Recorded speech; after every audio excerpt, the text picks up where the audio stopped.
welcome. Thanks so much for coming today. We're thrilled to have you. What a terrific crowd. By the way, before we start, I just want to make sure all of you are in the right room. Can I see hands? How many people in this room are getting older? So apparently you're in the right place.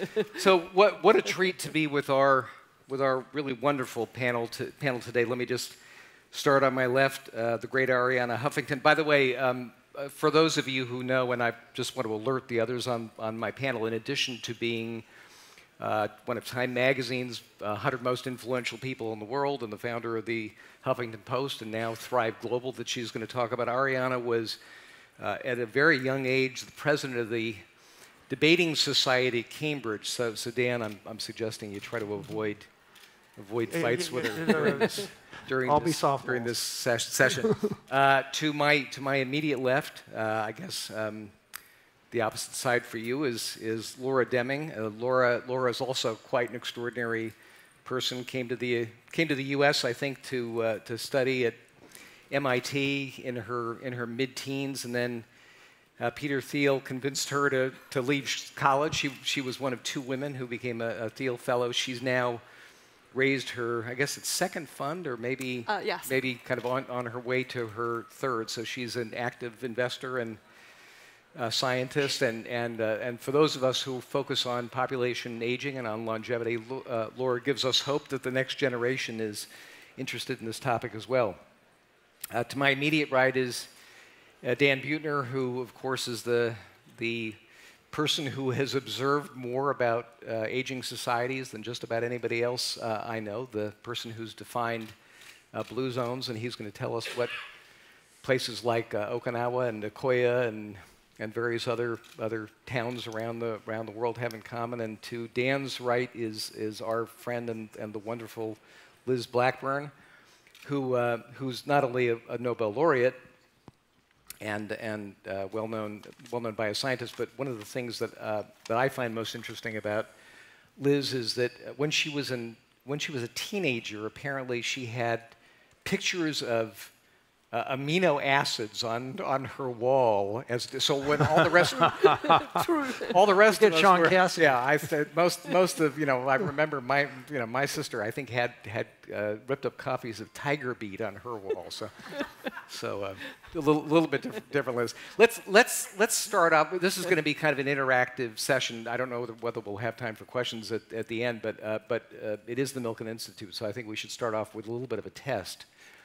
And maybe Dan, you'll lead us off. Yes. I think maybe you have some questions for the audience about how long they're all likely to live. So I have to stand up for this because I have to see you. So like everything else, living to 100, if you can't measure it, you can't manage it.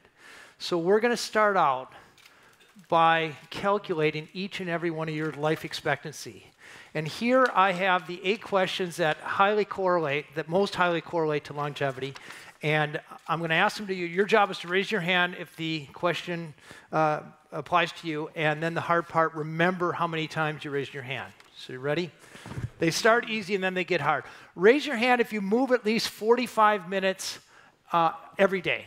At least 45 minutes every day. All right, most of you. Raise your hand if you sleep at least 7.5 hours most days a week. All right, there's 3 hands. Okay. Raise your hand if you eat. Dan, it's the Milken Institute crowd. You got to remember. Raise your hand if you eat at least 3 honest servings of vegetables a day, and hamburgers and French fries do not count. About a third of you. Raise your hand if you have not, and I underscore not, had unprotected sex with a stranger. I said not. We saw a couple hands. I'm going to hang out with you guys tonight. All right, raise your hand if you have at least 3 friends who, number 1, you can have a meaningful conversation with them. Number 2, you can call them on a bad day and they'll care. And number 3, you actually like them. Okay, there we go. Got about 60%. Raise your hand if you belong to a faith community. Yeah, it could be Jewish, Christian, Muslim, doesn't matter. Keep your hands up. It's got to be a faith-based community. That's how we measure it. And keep your hands up if you show up at least 4 times a month.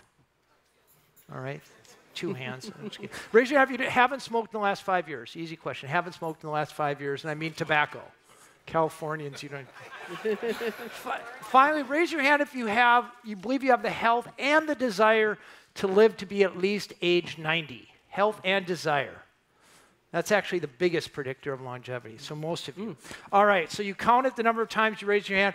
If you raise your hand at least twice and you're a man, life expectancy 68. If you're a woman, it's 71. If you raised your hand at least 5 times and you're a man, life expectancy 79. Your woman is 82. And if you raise your hand at least 7 times, and by the way, I'm assuming we're all about middle age. I know you guys look a lot younger than that, but if you're a man, life expectancy is 89. If you're a woman, it's 92. Did anybody raise their hand all 8 times? Anybody raise their hand all 8 times? Wow. Ma'am, could you stand up? Can we give her a huge Milken round of applause? It's Gina. Hi, Gina. You're now dismissed to the bar. We'll see you out there afterward. I guess the good news is we know who will be attending the Milken Institute conference in 2040. No, so the whole point of that is. What's your life? So Dan, let's spend another 2 minutes with you. So I mentioned blue zones, and I assume many people in the audience have read your books, read your articles, et cetera. But just a very quick definition of what you mean by blue zones and maybe a couple of the common denominators. Yeah, if we could put slide number 6 up. So yeah, Liz and Laura, they get their insights from slide 6. Microphone, yep. From microscopes. And I've taken a global view. So with National Geographic and the National Institutes on Aging, we found the 5 demographically confirmed areas where people live the longest, and then in a sense reverse engineered. And you can go to the next slide. No matter where we go, we found the same 9 common denominators. And then the next slide.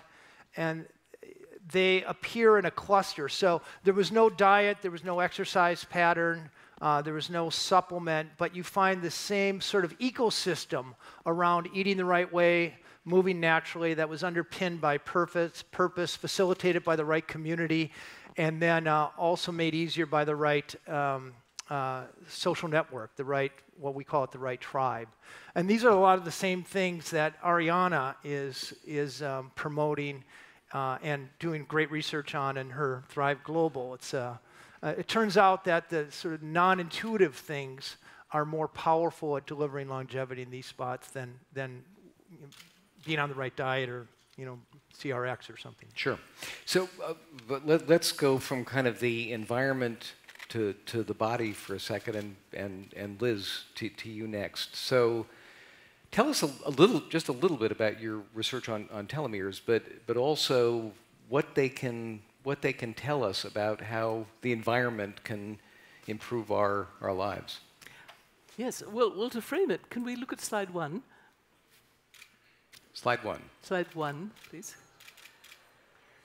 And this really frames what our research ended up relating to, which was not so much the overall extent of lifespan, and changing it out to very, very long lives, for example, but what the quality of it is. And what Dan just talked about, I think, is all about good quality, and our research ended up telling us about the kind of things, a lot of the things that impact negatively, and those are the things that we then want to figure out what we can do about it. And the research is about telomeres. I'll just give you slide 2, which slide 2, please. At the ends of our chromosomes, there's regions, a little exaggerated in the picture, but basically there's a chunk of DNA that protects the ends of every chromosome, and that DNA has to be big enough, a chunk, to protect the ends, and if it doesn't have the right sort of heft and size, it'll stop protecting chromosomes, and then our cells get very old.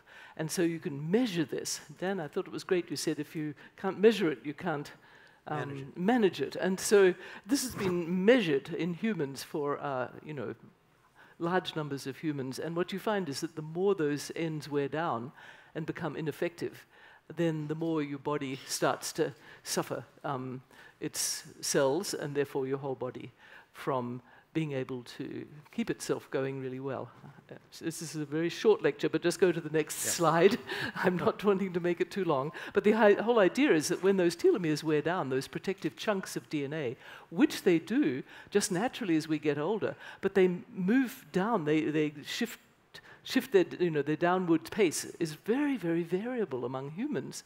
And it matters, because when you get to too short of telomeres, the cells just don't work properly, and that can make us more pro-inflammatory and essentially prone to a lot of the diseases that kill most of us. So we want to slow that attrition down. That's the idea. And surprisingly, there's a lot of control over how much that slowing down pace is, going fast or slow. And let's see, if you look at slide 5, it sort of tells you why. Well, no, we'll go to the next. Go to 4. It's going to stop real soon, don't worry, the lecture. But this is just to say it matters, because this is a complicated graph, but it basically says at any one moment, this is like 64,000 people in Scandinavia. And they looked at them and they said, what are their telomere lengths? And then they said, let's wait 7 years and see who had died. And in the graph, you can see that if you're in the bottom sort of district, if your telomeres were shorter, you're about 3 times more likely to die in the next 7 years. This is just real population view. And so then the scientists, and the different causes of dying, like cancers, heart disease, and so on, you can see all had that similar kind of relationship. So the idea is, well, we don't really want our telomeres to shorten unnecessarily fast, because here's the consequences. So, and why are they dying? They're dying of the major things that make later years of people's lives miserable, like, diseases like cardiovascular disease and cancers and diabetes. And so this is the quality of life, the health index, that you don't want to have decline unnecessarily fast, because most of these deaths are accountable for by those diseases, often really just not necessarily happening. So you can change them with all sorts of factors. Good. And that's the good news. Good. So policies of what makes a difference. So some have said the telomeres are like shoelaces, right? Yes, Where the little ends yeah. tend to wear off. The difference is you can always go out and buy a new pair of shoelaces. And you can do some renewing of your telomeres too. It's not completely hopeless. and we'll talk about that. Yeah. I want to go to Arianna now. So you have this kind of incredible story. You created this media powerhouse, Huffington Post, sold it. Could have, I suppose, just collected art and done other things. But you've started this relatively new business called Thrive Global, Arianna, and I know that part of it is because of your passion, your belief that we really have to change lives. Specifically, I think to compress that period of time between death, and by the way, how many people in this room are planning to die? Death rates are still at 100% for those of you who don't know. But to compress mortality and morbidity, to extend health span, to kind of, in a sense, live the lives and maybe even die the deaths that we hope for and we imagine, so that we reduce this period of disease and ineffectiveness and discomfort and all the rest. Talk about Thrive Global and the messages that you're trying to send. Thank you so much, Paul, and I'm just thrilled to be on this panel, because I think it's not just about living to 100 or beyond. It's also about how we live our lives at any age, whether we're 20 or 30 or 40. And what is amazing about this inflection moment that we're living through is that for the first time we have all the science.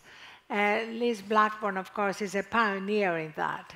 And the work that Dan has done with the blue zones, that validates ancient wisdom about how we should be living our lives. And it's just an incredible moment, because we have been living our lives in unsustainable and delusional ways.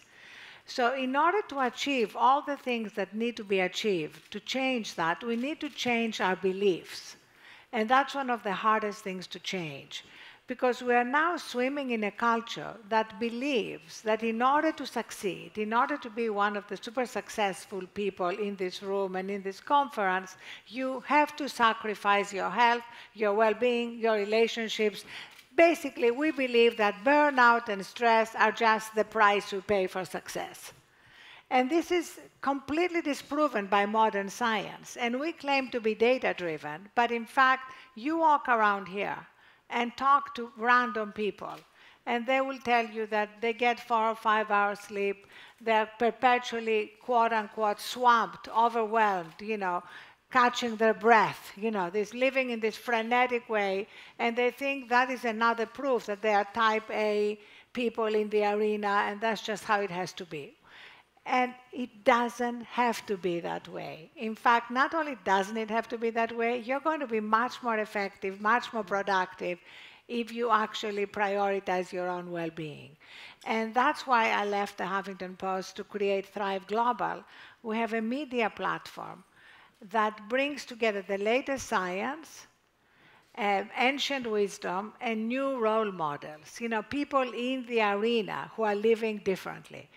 Jeff Bezos, for example, he wrote a piece for Thrive, and the headline was, "Why my getting 8 hours of sleep is good for Amazon shareholders."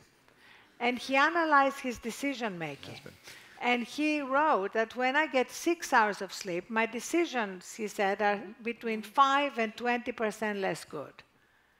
And then, as he put it, the future of Amazon depends on the quality of my decisions, not the quantity of my decisions. And you look around and see an enormous amount of leaders who are incredibly intelligent, with great degrees, making stupid decisions, right? Do I need to say anything else?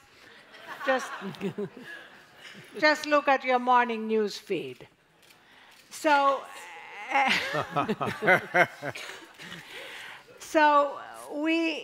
by collecting all those new role models, including athletes, athletes are an incredible group of role models because they're all about winning. And they all now have sleep scientists and nutrition scientists and people who are prioritizing their well-being because they know that affects their performance. And then Thrive Global goes into corporations, and we work with not just their HR departments, because this conversation has now moved to the CFO department, because they know that the well-being of their employees affects every business metric. It affects productivity, engagement, healthcare costs, attrition. So it is a truly exciting moment, and I think that Liz Blackburn's research that basically connects the length of telomeres to the stress levels in us is absolutely key, because it confirms what we know, that 75% of healthcare costs and healthcare problems are stress-related and preventable. So we can affect 75% of our health trajectory. And yet, and that's the hardest thing, changing behavior is incredibly difficult. So at Thrive, we just closed our Series B in order to productize all our IP and create behavior change pathways. We have 8 behavior change pathways, ranging from sleep and meditation to mindfulness and gratitude to relationship with technology, which, as we now know, is exacerbating our stress levels and makes it harder and harder for us to disconnect. Thank you. Thank you.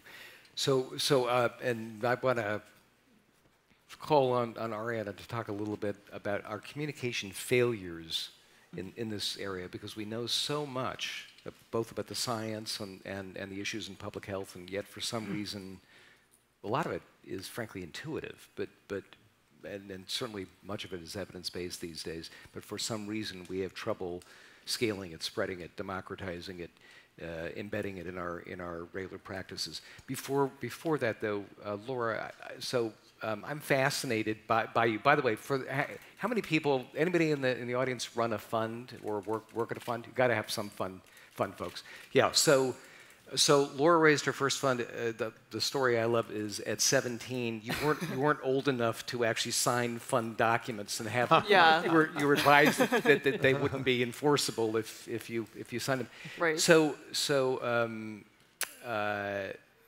Average lifespans around the world since Jack Kennedy was elected in 1960 have extended about 20 years. We've had roughly a doubling of lifespans in the last 150 years or so as a result of advances in science and sanitation and safety. And it's going to impact you, I think, a lot more than it's likely to impact me.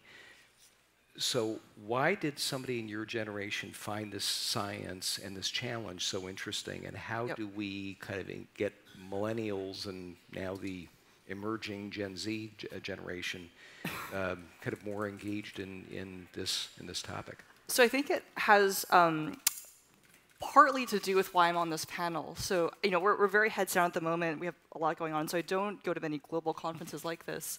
But seeing Liz and Arianna on this panel is honestly just an incredible opportunity. And when I was 12 years old, and I was living in New Zealand, and I wanted to do science, and I wanted to study aging, there was nobody except for one scientist at UCSF, Cynthia Kenyon, who was working on the problem, and Liz and a few others. And it was this very, very small community. And I remember reading about this woman, Cynthia Kenyon, and seeing a picture of her, and just thinking, wow, this is the person that I want to be when I grow up. And so I wrote her an email. And who's now, by the way, at Google, Calico. Who's now at Calico, funnily enough. Yep. So paths have recrossed. But wrote her an email, went to visit her lab. She ended up allowing me to work in her lab, which is actually next to Liz's lab. And so my two heroes scientifically were in this place. And I would go, my dad would drive me every day for an hour up from Portola Valley to San Francisco. And I would go work in the lab all day. And I think that was just an incredible place to be. And so the reason I was so excited to be here today was just a woman that I really admire. I think that, you know, the thing that for me was exciting was I was a 12-year-old in a lab, and I was doing real work, uncovering pieces of the scientific puzzle that nobody had seen before, and that's incredible when you find some new discovery that nobody's ever seen, ever thought about.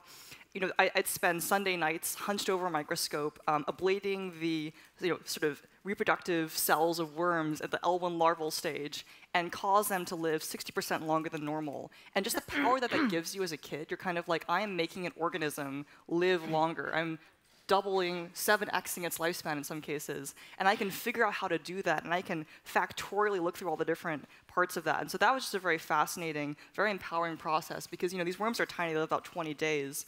So you're not, you know, working on a human clinical trial, but you do feel this power of, I am impacting the aging of an organism, and that makes me feel like maybe we can do some things to impact human aging in the future. So let's dig down a little bit deeper, Dan, on kind of the blue zone issues. So what should I have for lunch? Olive oil? So part of the work, actually, could you put up slide number 7 again? Part of the work is, if you want to know what a centenarian ate to live to be 100, you can't just ask him or her what they're eating. If I asked you what you had for lunch a week ago Tuesday, you probably couldn't tell me. So you can't expect a centenarian to know. So we went to all 5 of these blue zones areas, and we found dietary surveys done for the last 100 years and did a meta-analysis. And on average, worldwide, the 5 pillars of longevity diet, no matter where you go, are whole grains. It's actually a high-carb diet, about 65% carbohydrates. Greens, tubers, nuts, and beans. If you're eating a cup of beans a day, it's probably adding about 4 years to your life expectancy. If you're eating a handful of nuts a day, it's probably adding about 2 years to your life expectancy. You know, I remember when I was a kid in camp, they said, beans, they're good for your heart. But I didn't realize they were good for all of you. Well, here's the trick with beans. The 2 tricks. Number 1, if you start with lentils and eat them slowly, your gut bacteria morphs to be able to digest them. So within 2 weeks, you can be eating fava beans and some of the harder ones. But the big secret they possess in blue zones is they know how to make beans taste good. With a cup of beans, you get as much protein as you would from a hamburger, and it's much healthier protein. And the way we make beans in this country, a can of beans with pork in it, they taste horrible. You're not going to eat it. But in blue zones, you go to Sardinia, where you'll see a minestrone made with 5 beans, or Ikaria, where there's a Icarian stew with fennel and black-eyed peas, and these beans are sexy and delicious, and you want to eat them every day. And when it comes to longevity, except for maybe something that Liz is going to discover, or Laura, there's really no short-term fix. You have to do it for yours or decades. The name of the game is to not do the wrong thing for long enough to avoid a chronic disease. And finding bean recipes that taste good is one of the things that probably works. And what about, just one other question on this front, so what about walking and what about hills? Oh, yeah. So in Sardinia, longest lived men in the world live in the Nuoro province of Sardinia. It's a cluster of 14 villages, about 42,000 people. They're actually Bronze Age people that have been isolated up there since about the time of Christ. So we went to look at the correlations. We interviewed 330 centenarians to find out what they've done with their lives. And there were three things that were most predictive of longevity. Number one was barley consumption. And we don't know why barley, but they eat it as a bread. Number two was the number of daughters that you had. The guys most likely to reach age 100 had 5 or more daughters. Now, we don't know if that favors longevity because daughters tend to take care of their aging fathers, or if you can survive 5 adolescent daughters, make it to 100, no problem. But the biggest correlate was the slope of the land you lived on. So the steeper your village, the more likely you were to make it to 100, which suggests a really important endpoint. We tend to think exercise is such an important component to longevity, but exercise has been an unmitigated public health failure. The average American burns about 100 calories a day engaged in exercise. And not this room. I know everybody here has Herculean discipline, but most Americans don't. Living in a place that has a slope, or moving naturally, living in a neighborhood that's walkable or bikeable, you'll get a lot more physical activity than you would if you joined a gym. And so it's the environment that counts. By the way, 3 Guinness records for distance cycling as a young man, so he knows what he speaks. So Liz, you've lived through such an unbelievable era in bioscience, and of course the decoding of the human genome, really maybe one of the most remarkable accomplishments in the history of science. As you think forward now, what excites you the most? What turns you on, and do you think is going to be the kind of the next miracle of your trade? Well, I think that era you talked about, you could characterize it as you found this wonderful watch and you took it all apart and you defined all the pieces really well. The DNA, the cells, the this, that, and the other, but we work as an amazingly complex, integrated, successful, but mostly system. And now I think the excitement in biology is with all of the things you can do with all the technological and computational and understanding systems, complex systems. I think understanding how this amazing system, which is walking around us, how that really works. We've got a great parts list, we've got little linear pathways, but understanding just how this works. And I think Dan's points all, to me, keep saying it's how they all integrate together that really is the key. And that's been very hard, to deal with for a long time. So we've taken the pieces apart, putting them together in ways that we can now say, aha, this part of the system really has big effects on the other parts of the system. And so let's find out how we intervene or, change behaviors, change social settings in ways that make that system work better. So the telomere part of it was exciting because you could use a very objective measure to look in populations. Actually, the blue zone people have longer telomeres than their controls. And until the controls out in the rest of Costa Rica, when everybody gets to about 100, then they're about the same. Okay. But for all the ages before that, the blue zone people, so that's integrating. We know the telomere measures that you just do as an average length really integrate lots of factors. But I think the social factors, to me, what's very exciting is understanding what we can do with this kind of objective population measure to overall improve, our health indices. So beyond kind of the village notion, which is obviously really important in Dan's work, here we are on the verge of much more in personalized medicine and precision medicine, understanding our unique genome. Yeah, I'm much more into precision prevention myself. Yeah, but I mean, precision medicine is kind of a little 20th century, Are we on the verge of when the next time I go to my my physician for my annual physical, or maybe in a few years will my physician say, diet fine, exercise okay, we need to tweak meaning and purpose a little bit. We need to do something about the air you're breathing. There are all these complex determinants, right? And they all add up. Nothing can be perfect, but it's clear that if you use telomeres as measures, you find that people who are exposed to a lot of environmental pollutants, to a lot of noise pollution, all these things they keep tracking with shorter telomeres. And so these things can inform us, and we can say, well, if we're doing policies that mitigate these things, here's an objective measure, see how we're doing. So I think that's useful because it's very cheap to measure average telomere lengths. The genome is down, I heard, to $250 now per whole genome. You can imagine how much cheaper telomere measures are. Actually, telomere measures just fall right out of whole genome measures, but people haven't used them yet. Yeah, and you've talked about this as potentially a way to affect public health, affect policy. That's been the most implication of these studies, has been public population health-based things. Yeah, just a very quick one. Yep. So the telomere length in the blue zone, in Nicoya. So interestingly, the people who had the longest telomeres were not the richest people. They were the poorest people. And the biggest predictor of long telomeres was not what they ate, not how much exercise, but whether or not there was a young person living in their home. Social and family support. Yeah, exactly. I think that, and that might mix in a whole lot of things. Social interaction, family support, emotions of sort of love and supportiveness. I think all of those things that always sounded very soft and made scientists very uncomfortable. But because you see such tight correlations, and it's sometimes not that tight, but they're very convincing with something very material, like, average telomere length in your cells, that sort of gives you something that makes, I think, people a lot more ready to accept that these are important influences.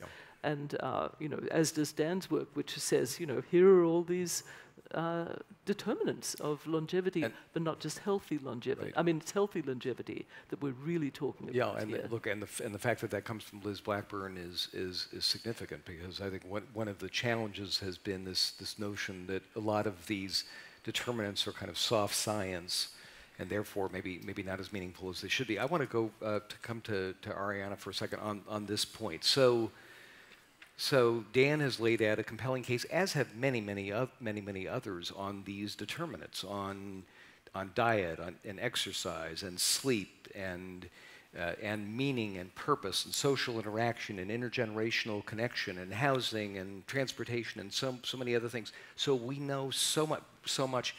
I find it amazing that it's still the case. Probably no one in this audience, reflection both of geography and status. Probably no one in this audience smokes still. Maybe we have one or two smokers, but still something in the high teens in the United States of adults still smoke. Remarkable to me. We have record levels of obesity in our country. Obviously, we have the tragedy of opioid abuse and gun violence and suicide and all the rest. So whether it's Liz's very objective telomeres measure, or the observations that folks like Dan have made, and many others, and by the way, more and more research being done on this, there's nobody better on this stage, certainly, who's a communicator than you, and probably not very many people in this conference who are. Why are we doing such a lousy job of getting the story out, or embedding it in change, both in personal behaviors, in our own families and ourselves, and in the broader society? I think we're missing out the component that Liz talked about, which is how interconnected everything is. We've treated everything separately, like the physical health. Increasingly, we're looking at mental health. But I think we have forgotten the fact that when we define a good life as simply a successful life, and define success as simply money and power, we are missing out on what has, for centuries now, in every culture, been at the heart of a good life, which goes beyond money and power. And I mean, in my book Thrive, I called it the third metric of a good life, which includes well-being, wisdom, wonder, and giving. And when we don't include these elements in our lives, it's just very hard, no matter what the data says, to live our lives in a sustainable way. And ironically, one of the things that helps us reduce levels of stress in our lives is accept that we're going to die. It sounds like paradoxical, but in many cultures, like take the Roman culture, they would engrave memento mori, remember death, on statues and trees, not out of morbidity, but because when you're aware of your mortality, it puts everything in perspective. And one of the problems with modern life is that we over-worry about everything. We over-worry about real things. We fantasize in the most negative way. Montaigne, the French philosopher, said there were many terrible things in my life, but most of them never happened. And as Liz will tell you, that has the same impact on us as if something real had happened.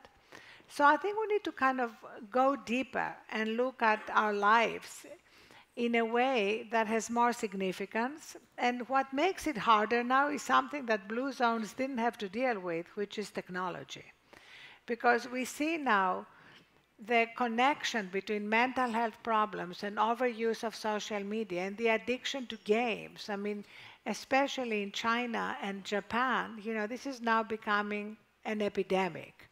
There are boot camps where they give teenagers electroshock to get them off game addiction.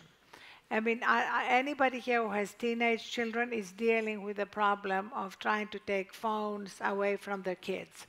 At Thrive, we created a charging station that looks like a phone bed. It's supposed to live outside everybody's bedrooms. It has a little blanket, and you put your phones under the blanket. You tuck them in. Put them to sleep. And behavior change. So you have the big picture of what is life about, which is very important. And then you break down behavior change into tiny micro steps every day. And what we recommend at Thrive is that the two key micro steps are how you start your day and how you end your day. Most people start the day with the alarm going by their bed, and they literally wake up with cortisol hormone flooding their body, already stressed out before they have fully faced the day, and they immediately go to their phones. So we highly recommend that you buy an alarm clock. Pottery Barn has some lovely ones, $35. And that you take at least 1 minute in the morning when you set your intention for the day. You remember what you're grateful for. You do anything except rush to your phone, because your phone is the repository of everybody else's agenda. And you need to say, what's my agenda for the day? So that's it about the morning. And at the end of the day, we highly recommend that you declare an artificial end to your day. I can safely say that there isn't a single person in this room who can end their day and say, I have done absolutely everything I could have done today. And you know how I know that? Because if you could say that, you don't have an interesting enough job. So that means you have to declare an artificial end in order to be able to disconnect from your day and the problems and the projects and be able to go to sleep without having to wake up in the middle of the night and start regurgitating all the incompletions. And so what we work with the clients that we work with, what we recommend is that the ritual end to the day is turning off your phone and taking it out of your bedroom as the repository of every problem, and then creating a little transition to sleep. Anybody who has children here has probably read to them Good Night Moon. Well, I've done for Audible parody of Good Night Moon called Good Night Smartphone. So you basically disconnect from the day and allow your brain to slow down in order to be able to fully recharge and face the next day, not in a zombie-like state, as so many people face their day, but truly vital and creative and being able to bring joy also to life. That's another thing. I think joy is a huge component of longevity, instead of simply moving transactionally from one thing to the other.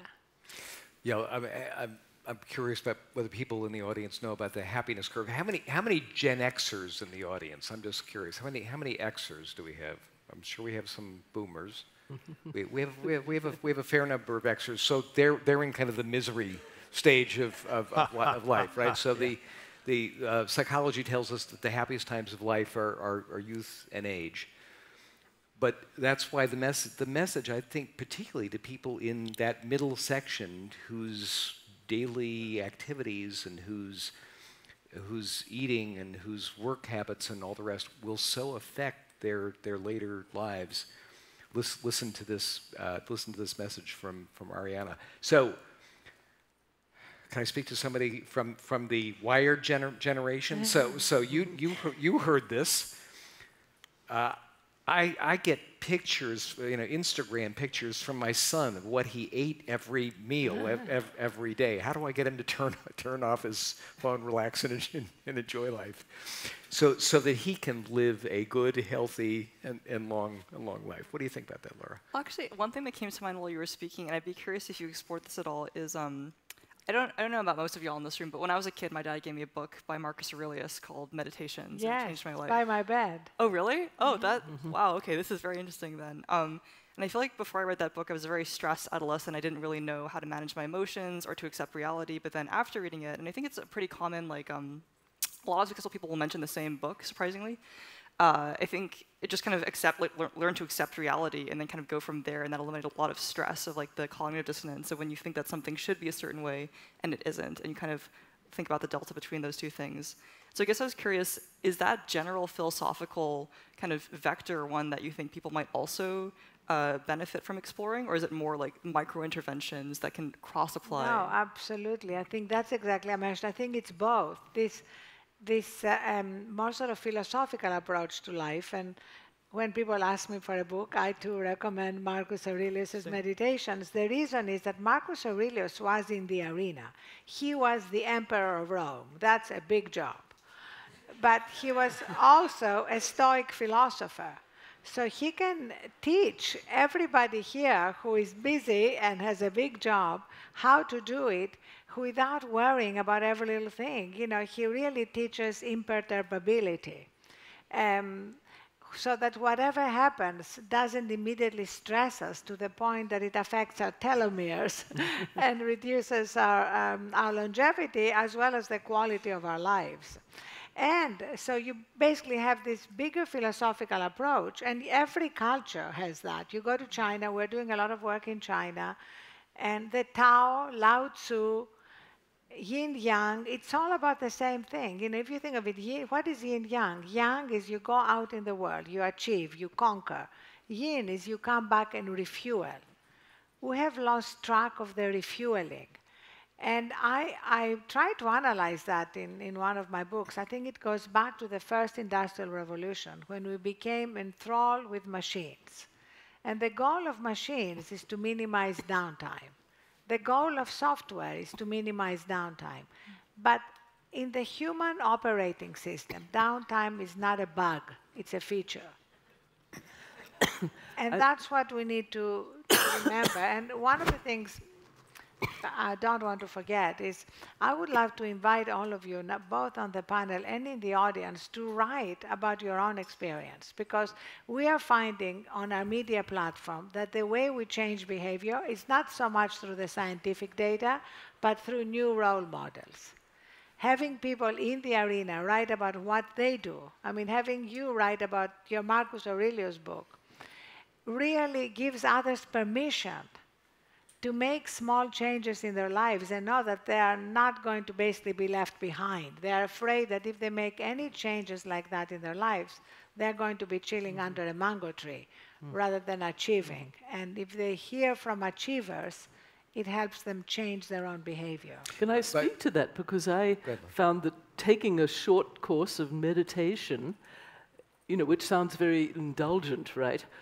oh, I'm just learning to meditate. It made me much, much more, focused. I could deploy myself much, much more effectively after that, because I think you have to kind of reset your brain a little bit.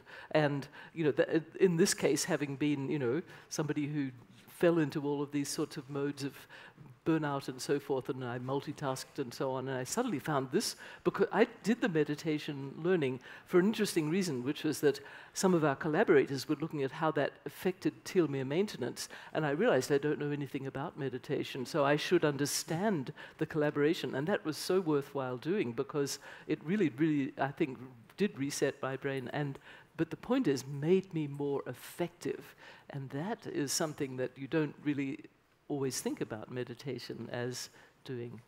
So Arianna mentioned writing, and I should mention that Dan's going to be signing his book in the bookstore, which is, I think, in the pavilion right after our section. By the way, Marcus Aurelius will not be with us, unfortunately, but Dan will be. So if you're interested in Dan's work, I encourage you to follow him. We have 10 minutes or so left, and I want to turn to a little bit of a different topic for all of you, just for a moment. So we're sitting here in Beverly Hills at the Milken Institute Global Conference. We have an attractive, well-dressed audience, highly educated, and I suspect relatively well fed, and at the same time, in addition to knowing all these things that we know about the determinants of public health, about the biology of health, etc., we have a more dramatic disparity in the United States than we've potentially ever had. That is a both health disparity and longevity disparity. Some people think of this, characterize it as the zip codes question. People living 20 years different in the same city on average, if you kind of assume similar biology. Why? Because they live in food deserts. They don't have the opportunity to exercise. They are obese. They smoke. They lack education. They have inadequate incomes and opportunity. What do you think is the responsibility of all of us not only at the Milken Institute, but all of us who are interested in and involved in this question of healthy aging, to ensure that healthy aging is democratized, is spread and scaled, and that we enable all the people to realize these blessings. So we spend $3.4 trillion a year on healthcare. Most of it's avoidable. And I believe we aim at the wrong target. Over 90% of the money we spend on health is getting sick people less sick, as opposed to keeping them healthy in the first place. When you look at these blue zones, these places where people are getting an extra decade and dying very quickly, it's not because they tried, they don't have exercise programs, they don't have world-class health insurance. Where you find places where people are still standing on their head and water skiing at 100, it's because longevity happened to them. They actually have no clue how they got to be 100. They never got on the diet at age 50. The key insight, and this took me about 8 years to figure out, I'm a little slow, but that longevity is not something that is successfully pursued. Because at the end of the day, trying to change your behavior, while sometimes successful in the long run, fails for almost all the people, almost all the time in the long run. And when it comes to longevity, once again, you have to do the right thing for long enough. So you kind of shift your focus into looking at behavior modifications to what's in the environment. And all these blue zones areas, first of all, the healthiest food is cheapest and most accessible. Their kitchens are set up so it's easy to make. They have social networks where people are eating mostly plant-based food. It's very hard to eat a plant-based diet when all your friends eat burgers. They are nudged into moving every 20 minutes or so. They're not out running triathlons, but every time they go to work or school or to their friend's house, it occasions a walk. They have gardens. They don't have buttons to push for yard work and housework and even kitchen work. They're kneading the bread by hand. Loneliness is not an option. You know, we started this whole conversation by talking about the counterintuitive drivers of longevity. If you're lonely in this country, if you don't have 3 good friends you can count on a bad day, it shaves about 8 years off of your life expectancy. It's as bad for you as a smoking habit. 15 cigarettes a day. 15 cigarettes. Yep. So focusing on connecting people socially, making sure they have a sense of purpose, and that purpose is put to work in their lives. So your question was the responsibility. The responsibility, I think, is to shift the focus from individual responsibility to shaping an environment where the healthy choice is the easy choice. I work with 26 cities in America, population health, trying to get the entire city healthier. It's funded by insurance companies. And middle America, which tends to be conservative, you hear over and over again, it's people's responsibility to make the healthy choice. But then you send a single mother out into one of these towns in Iowa, and 97 out of 100 choices are bad. Mm-hmm. So how do you expect them to make the healthy choice? So reshaping our environment. Liz, what do you think?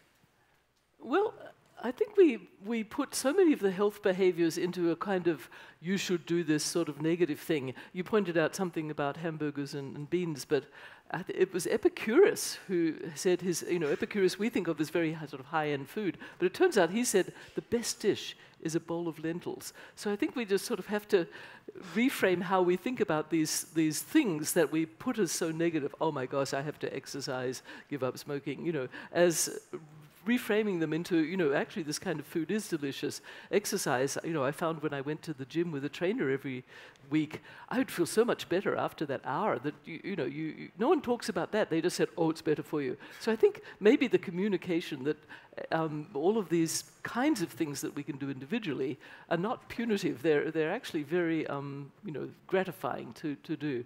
But I think the other part relates to longevity. So we have these decades and decades more in our life expectancy and the sense of purpose. And I think, one of the things we can think about is, well, how do we put that incredible brain power that we all have, as we've experienced so much of our lives successfully, and start to say, how do we solve this as a problem? How do we make it unacceptable not to be, thinking about this as something that we all care about? So I think there's great opportunity for us, as we move away from our busier, scurrying phases in our lives to this, let's have purpose and let's think about big issues.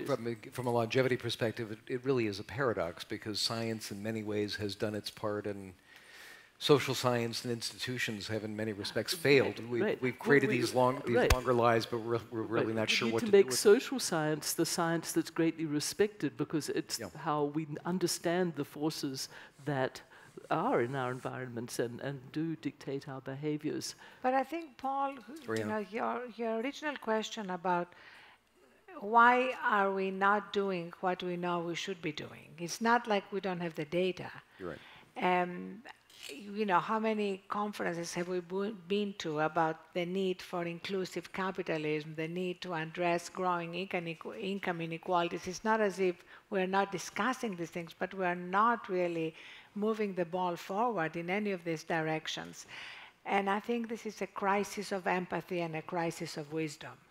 And interestingly enough, Jack Ma spoke about it in Davos this year, when he said that the last decade was about muscle. He said that was the competitive advantage. And the next decade is going to be about wisdom. And he even talked about the LQ. He said that we need to move beyond IQ and beyond EQ, emotional intelligence, to LQ, the love quotient. Mm-hmm. Now, to hear like a major sort of tech leader talk about that, it sounds kind of like a '60s R&B tune. Yeah, exactly. It sounds like coming from the most unlikely source. Yeah. But that's why I thought it was powerful, because when we have these dramatic decreases in empathy right now, sure, many of them perpetuated by our social media addiction, which makes people less empathetic.